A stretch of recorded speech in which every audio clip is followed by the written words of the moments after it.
I mean, nobody's reinventing the wheel. It's a matter of I guess, an overflow of information and a constant change. That's why projects that have a well-structured team put in place, like contractor, designer, are able to better avoid those issues. And the projects that have the client as a general contractor / designer / procurement manager are the ones with the more headaches.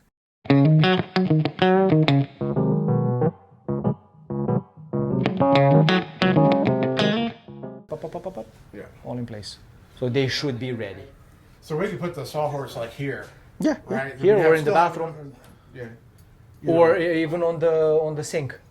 Is it deep enough? If we put blankets, no, you might hit the faucet. Yeah, no, it's not worth it. Yeah, horses either here or there. I just feel there's more room to work. Like if we put them in there next to the bed, that there's a nice big space to work. Perfect. Makes sense.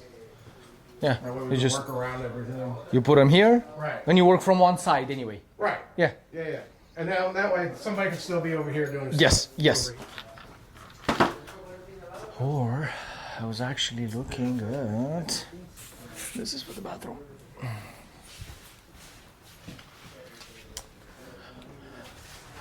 I need this one here because I just installed the door frame for the Narnia door, and I see that the wall behind it is the top corner pushes out by about 1/4 inch. The top corner, you can even see it, that the plastering and of this corner shoots out.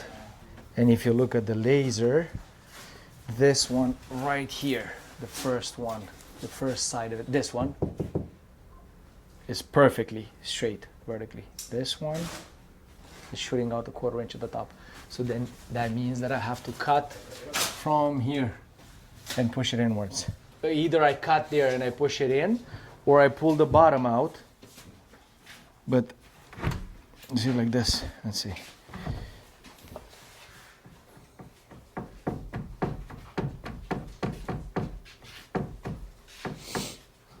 No.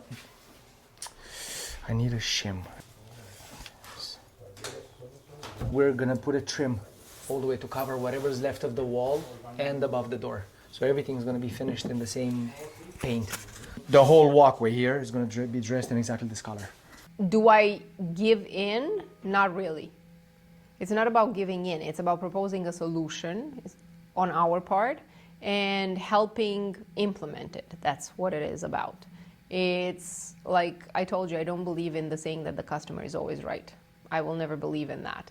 We call them English drawers. English drawers? Yeah. And how do you finish it differently? There's a different build.